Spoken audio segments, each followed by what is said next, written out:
Yo, what's up, y'all? It's your boy, Oaghaji, aka Oaghaji, back with another video.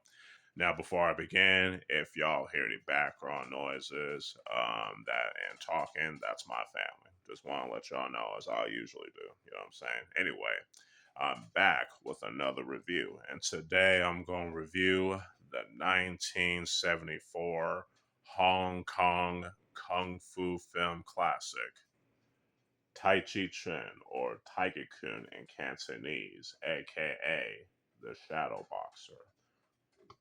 Excuse me. So yeah, I decided to talk about this particular film because I definitely enjoy. Oh, I don't want to say it just yet. I'm just gonna read the back of this pretty cool DVD right here and let you know my thoughts. So let's go.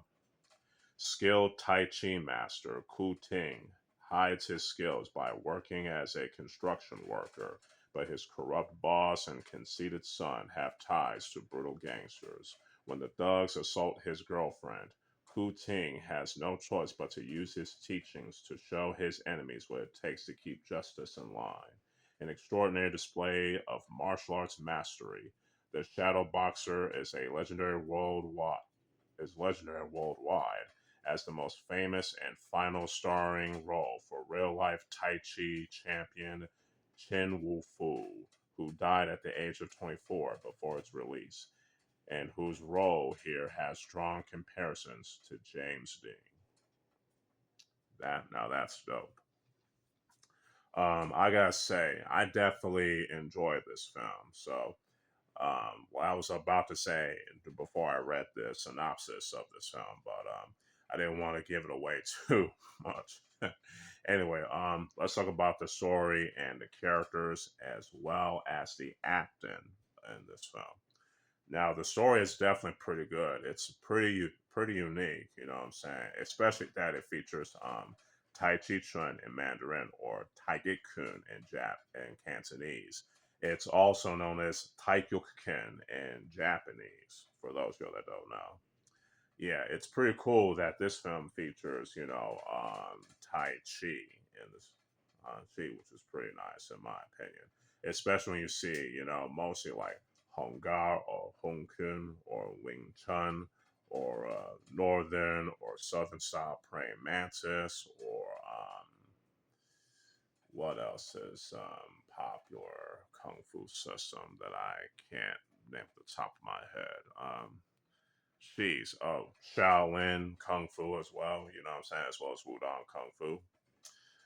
So yeah, it's pretty cool, and we also see this with Drunken Tai Chi like 10 or 11 years later after this film was released.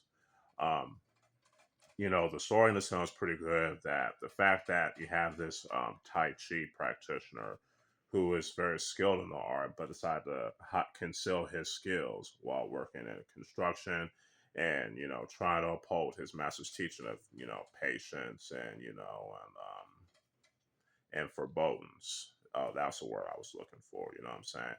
But things change when his boss and his son, who have ties with some gangsters, commit crimes and all that type of stuff. You know what I'm saying? And I think the characters in this film, especially the main character, Ku Ting, you know, they're written pretty well in my opinion. You know what I'm saying? And everyone, especially Chen Wu Fu, who passed away before this film's release, he definitely did his job as as Ku Ting.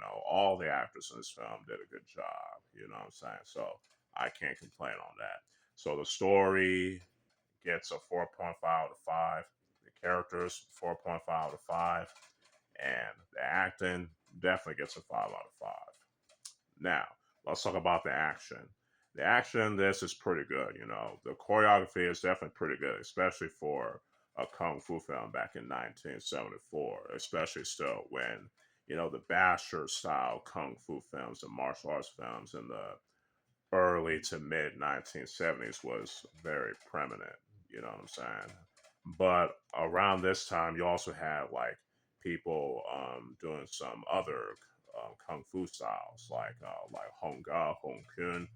Actually, Honga or Hongkun has been featured in the black and white Wong Fei Hong films back in the late 1940s and early 50s and mid 50s and late 50s and early 60s. You know what I'm saying? Before Wuxia Pian decided to did a full takeover. You know what I'm saying? Both Hong Kong and Taiwan. Um, we see this along with Choi Lei Fut in the film The New Shaolin Boxer, I believe, starring Alexander Fusheng. Um, and of course, like I said, the Hong Gan, Hong Kun, and the Shaolin films were directed by Chung Jae. You know what I'm saying? Which I think is cool.